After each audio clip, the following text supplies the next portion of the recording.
ನಮಸ್ಕಾರ ಸ್ನೇಹಿತರೆ, ಪ್ರಬುದ್ಧವಾಣಿ ಯೂಟ್ಯೂಬ್ ಚಾನೆಲ್ಗೆ ಸ್ವಾಗತ. ನಾನು ಗಣೇಶ್ ಬೆಳ್ಳಿ. ಮಲೆನಾಡಿನಲ್ಲಿ ಹೋರಾಟಗಳ ಅರಣ್ಯ ರೋದನೆಗಳು, ಜನರು ಮತ್ತು ರಾಜಕಾರಣಿಗಳು ಎಡವಿದ್ದಲ್ಲಿ ಎನ್ನುವ ವಿಚಾರವಾಗಿ ಈ ದಿವಸ ತಮ್ಮೊಂದಿಗೆ ಮಾತನಾಡ್ತಾ ಇದ್ದೇನೆ. ಮಲೆನಾಡಿನಲ್ಲಿ ದಿನ ಹೋರಾಟಗಳನ್ನು ಕೇಳುತ್ತಿದ್ದೇವೆ, ನೋಡುತ್ತಿದ್ದೇವೆ. ಶರಾವತಿ ಪಂಪ್ ಸ್ಟೋರೇಜ್ ಯೋಜನೆಯ ವಿರುದ್ಧ ಗೇರುಸೊಪ್ಪ ಬಂಗಾರಮಕ್ಕಿಯ ಮಾರುತಿ ಗುರೂಜಿಯವರು ಹೋರಾಟ ಮಾಡಿದ್ರು. ಈಗ ಈಶ್ವರಪ್ಪನವರ ಮಗ ಅವರು ಹೋರಾಟ ಮಾಡ್ತಾ ಇದ್ದಾರೆ. ಹೋರಾಟ ನಿರಂತರವಾಗಿದೆ. ಶರಾವತಿ ನೀರನ್ನು ಬೆಂಗಳೂರಿಗೆ ತೆಗೆದುಕೊಂಡು ಹೋಗುವ ಯೋಜನೆಯನ್ನು ಒಂದಷ್ಟು ಸಮಯದ ಹಿಂದೆ ತಳ್ಳಲಾಗಿತ್ತು. ಅದರ ವಿರುದ್ಧ ಹೋರಾಟ ಆಗಿತ್ತು. ವರದಾ ಬೇಡ್ತಿ ನದಿ ಯೋಜನೆ ಮಾಡುವುದಕ್ಕೆ ಹೊರಟರು. ಉತ್ತರ ಕನ್ನಡ ಜಿಲ್ಲೆಯಲ್ಲಿ ಹೋರಾಟಗಳಾದವು. ವರಾಯಿ ಪಂಪ್ ಸ್ಟೋರೇಜ್ ಯೋಜನೆ ಅನ್ನೋದನ್ನ ಆಲ್ರೆಡಿ ಕ್ರಿಯಾ ಯೋಜನೆ ಇದೆ, ಅದನ್ನ ಇಂಪ್ಲಿಮೆಂಟ್ ಮಾಡಿಲ್ಲ. ಮಲೆನಾಡಿನ ಈ ಸಹ್ಯಾದ್ರಿ ಶ್ರೇಣಿಯಾದ್ಯಂತ ಹುಲಿ ಅಭಯಾರಣ್ಯ, ಆನೆ ಕಾರಿಡಾರ್ ಯೋಜನೆ, ಕುದುರೆಮುಖ ಅಭಯಾರಣ್ಯ, ಇತ್ತೀಚೆಗೆ ಸಾಗರದ ಹತ್ರ ಬೇಸೂರು ಗ್ರಾಮದಲ್ಲಿ ಅಣುವಿದ್ಯುತ್ ಸ್ಥಾವರವನ್ನ ತರುವ ಬಗ್ಗೆ ಸಮೇತ ಯೋಜನೆಗಳಾದವು. ಅದರ ವಿರುದ್ಧವೂ ಜನ ಹೋರಾಟ ಮಾಡಿದ್ರು. ಹೀಗೆ ದಿನ ಹೊಸ ಯೋಜನೆಗಳನ್ನ ಸರ್ಕಾರ ಪ್ರಕಟಿಸ್ತಾ ಇರ್ತದೆ. ಇದನ್ನು ವಿರೋಧಿಸಿ ಜನರು ಹೋರಾಟ ಮಾಡುತ್ತಿರುತ್ತಾರೆ.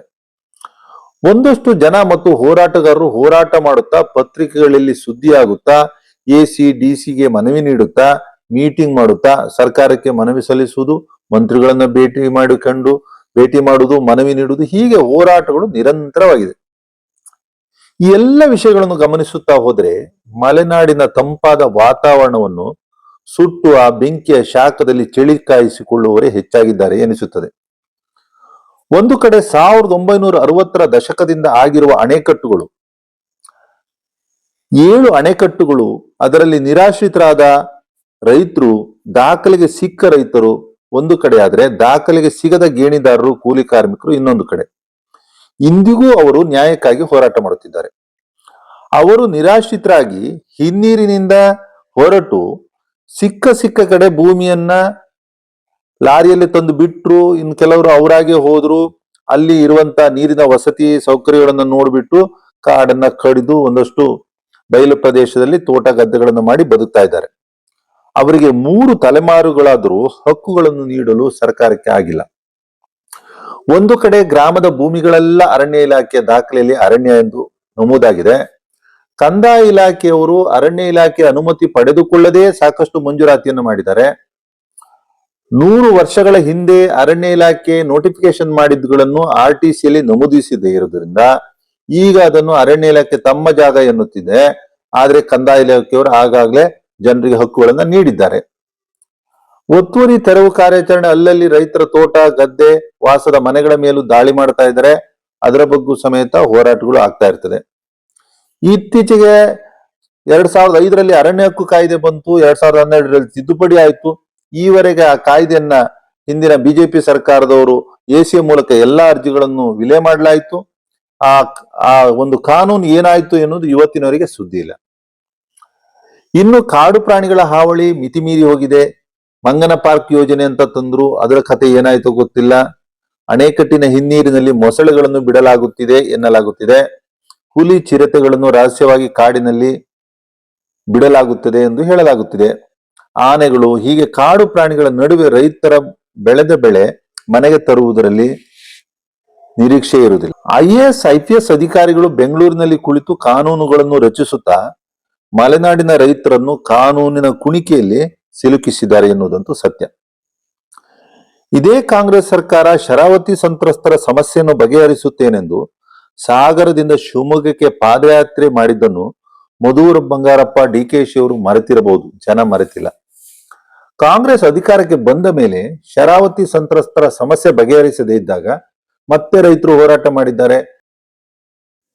ಲಿಂಗನಮಕ್ಕಿ ಚಲೋ ಎನ್ನುವ ಹೋರಾಟವನ್ನು ಮಾಡಿದ್ರು. ಮಧು ಬಂಗಾರಪ್ಪನವರು ಒಂದು ಹೋರಾಟಗಾರರನ್ನು ಬೆಂಗಳೂರಿಗೆ ಕರೆಸಿ ಮುಖ್ಯ ಕಾರ್ಯದರ್ಶಿಯವರ ಜೊತೆ ಮಾತುಕತೆ ಆಡಿಸಿದ್ದೇವಿನ ಸಮಸ್ಯೆ ಬಗೆಹರಿದಿಲ್ಲ. ಸ್ಥಳೀಯವಾಗಿ ಅನೇಕ ಹೋರಾಟಗಾರರು ಆಯಾಯ ಭಾಗದಲ್ಲಿ ಹೋರಾಟ ಮಾಡ್ತಾ ಇರ್ತಾರೆ, ಪತ್ರಿಕೆಗಳು ಬರ್ತಾ ಇರ್ತದೆ. ಆದ್ರೆ ಹೋರಾಟಕ್ಕೆ ಯಾವ ಫಲ ಸಿಕ್ಕಿದೆ? ಎಲ್ಲ ಹೋರಾಟಗಳನ್ನು ನೋಡ್ತಾ ಇದ್ರೆ ರಾಜಕೀಯ ಪಕ್ಷದಲ್ಲಿ ಗುರುತಿಸಿಕೊಂಡ ಹೋರಾಟಗಾರರು, ಪ್ರತ್ಯೇಕವಾಗಿ ರೈತ ಸಂಘದ ಹೋರಾಟಗಾರರು, ಎಲ್ಲ ಹೋರಾಟಗಾರರು ನಿರಂತರವಾಗಿ ಹೋರಾಟ ಮಾಡ್ತಾ ಇರುವುದೇ ಒಂದು ರೀತಿಯಲ್ಲಿ ತಿಂಗಳಿಡೀ ಹೋರಾಟವೇ ಒಂದು ಕೆಲಸ ಎನ್ನುವ ರೀತಿಯಾಗಿದೆ. ಈ ರೀತಿ ದಿನಾ ಹೋರಾಟ ಮಾಡುವುದಾದ್ರೆ ಹೋರಾಟಗಾರರಿಗೆ ಬೇರೆ ಉದ್ಯೋಗ ಇರುವುದಿಲ್ವೇ? ಅವರು ಸಮಾಜಕ್ಕಾಗಿ ಎಷ್ಟು ಸಮಯವನ್ನು ಕೊಡಬಹುದು?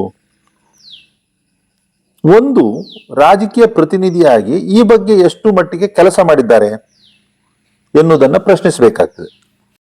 ಒಂದು ಕಡೆ ಮಲೆನಾಡಿನಲ್ಲಿ ರೈತರನ್ನು ಅರಣ್ಯರೋಧನವಾದರೆ ಜನಪ್ರತಿನಿಧಿಗಳದ್ದು ಮೊಸಳೆ ಕಣ್ಣೀರು, ಹೋರಾಟಗಾರರದ್ದು ನ್ಯಾಯಕ್ಕಾಗಿ ಹೋರಾಟ ಎನ್ನುತ್ತಾ ತಿಂಗಳಿಡೀ ಹೋರಾಟವನ್ನೇ ಉದ್ಯೋಗ ಮಾಡಿಕೊಂಡಿದ್ದಾರೆ ಎನ್ನಿಸುವುದಿಲ್ವೇ?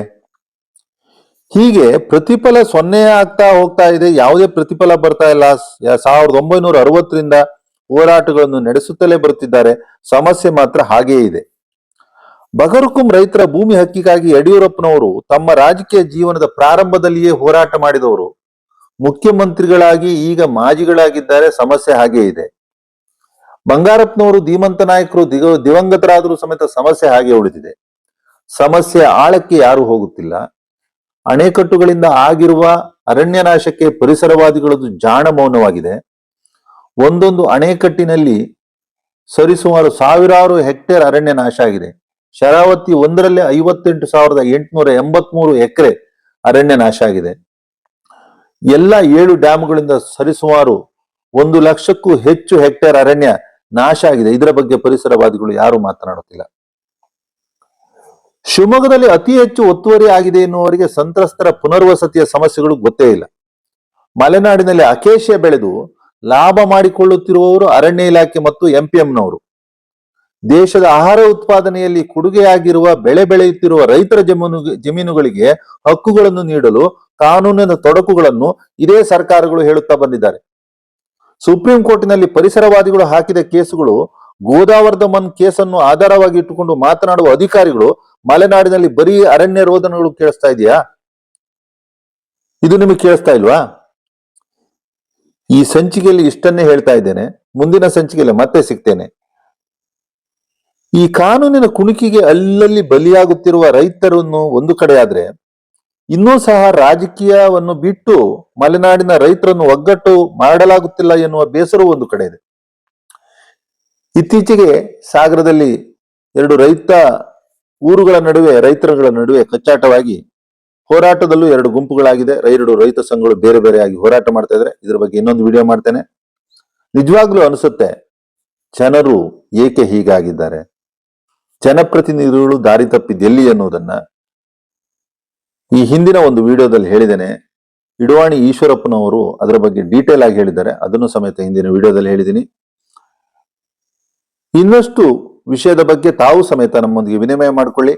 ಈ ಬಗ್ಗೆ ನಿಮ್ಮೆಲ್ಲರ ಸಹಕಾರದೊಂದಿಗೆ ಮಲೆನಾಡಿನ ಸಮಸ್ಯೆಗಳ ಸಮಗ್ರ ಅಧ್ಯಯನಕ್ಕಾಗಿ ನಾವು ನಮ್ಮ ಭೂಮಿ ನಮ್ಮ ಹಕ್ಕು ಎನ್ನುವ ಅಭಿಯಾನವನ್ನು ಪ್ರಾರಂಭಿಸಿದ್ದೇವೆ.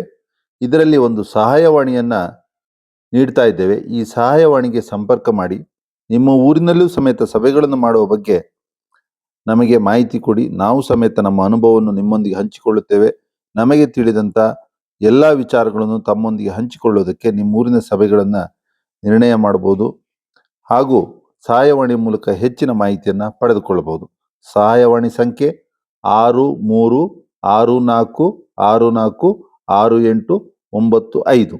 ದಯಮಾಡಿ ನಿಮ್ಮ ಊರಿನ ಯಾವುದೇ ಒಂದು ಸಮಸ್ಯೆ ಇದ್ದರೂ ನಾವು ಆ ಸಮಸ್ಯೆಯನ್ನು ಬಗೆಹರಿಸುವುದರಲ್ಲಿ ಯಾವ ಹಂತದಲ್ಲಿ ಬಗೆಹರಿಸಬಹುದು ಎನ್ನುವ ಬಗ್ಗೆ ಅಧ್ಯಯನ ಮಾಡ್ತಾ ಇದ್ದೇವೆ. ಹಾಗಾಗಿ ಎಲ್ಲ ಕಾನೂನಿನ ತೊಡಕುಗಳು ಸಮೇತ ಎಲ್ಲ ಹಂತದಲ್ಲೂ ಸಮೇತ ಬಗೆಹರಿಯುವುದಿಲ್ಲ. ಕೆಲವು ಜಿಲ್ಲಾಡಳಿತದ ಮೂಲಕ ಬಗೆಹರಿಯಬಹುದು, ಇನ್ನು ಕೆಲವು ಕೋರ್ಟ್ ಮ್ಯಾಟರ್ ಆಗಿರುತ್ತೆ.